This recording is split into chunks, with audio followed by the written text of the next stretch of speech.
Bonjour et bienvenue dans votre revue de presse de ce mardi 26 février 2019.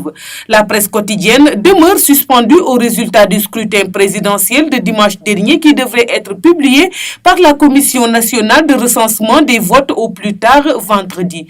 En attendant, plusieurs quotidiens parvenus ce mardi au groupe Média du Sud reviennent sur la conférence de presse animée la veille par le président de ladite commission, le juge Demba Kandji, dont la sortie avait notamment pour but d'expliquer la méthodologie de travail devant être employée pour déterminer les résultats du scrutin. La Commission nationale de recensement des votes a tenu ce lundi au tribunal de Dakar une rencontre avec la presse pour fournir des explications sur le déroulement de la procédure de recensement des votes écrits enquête. Bras de fer, épreuve de force, risque de tension post-électorale, le cocktail est explosif au point de précipiter la sortie du président de la Commission de recensement des votes Demba Kandji, la seule autorité habilité à publier les résultats officiels du vote écrit critique.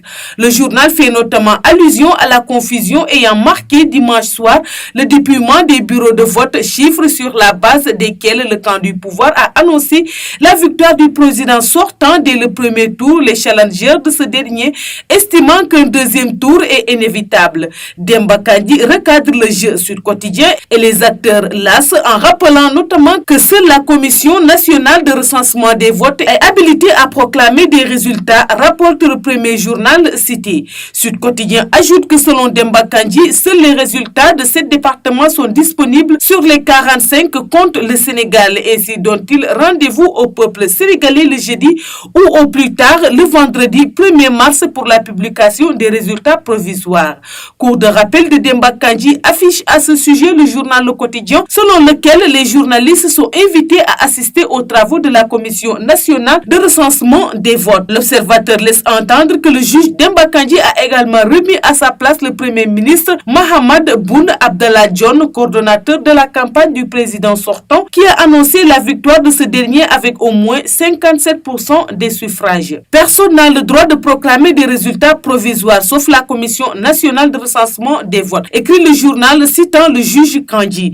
Pluie de pierres sur le Premier ministre hors la loi, titre Vox Populi, qui également considère que par cette déclaration, le président de la Commission nationale de recensement des votes rappelle Mahammed Dionne à l'ordre. Le chef du gouvernement devant le tribunal des réprimandes au regard des réactions suscitées par sa sortie, signale Tribune, l'Observateur mettant en exergue des propos visant clairement le Premier ministre. Quand on gère un pays, on doit faire preuve de lucidité et de sérénité. En tous les cas, le Sénégal se trouve sous haute surveillance, indique Walf Quotidien. Ils sont là et resteront jusqu'à la proclamation des résultats définitifs. Les observateurs étrangers veulent suivre le scrutin jusqu'au bout, écrit cette publication.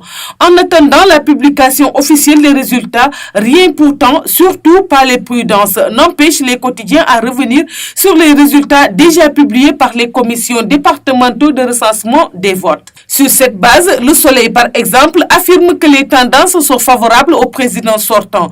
Macky Sall conserve son avance, ajoute l'Observateur. Enquête évoque les grandes lignes du vote. La belle percée de Sonko dans la diaspora, note le journal, avant d'ajouter que le candidat de la coalition Idy 2019, l'ancien premier ministre Idrissa Seck, reprend le département de Thiès mais perd à Tivaouane. Le président sortant Macky Sall gagne à Bambey et Diourbel mais s'effondre à Mbacké, poursuit le quotidien Enquête, considérant que les candidats de la coalition Madické 2019, Maître Madické Niang et du Parti de l'Unité du Rassemblement Pur, El Hadji Issa Sall, sont les naufragés de ce scrutin. C'est tout pour la revue de presse parvenue à la rédaction du groupe Média du Sud. Merci et bonne lecture à tous.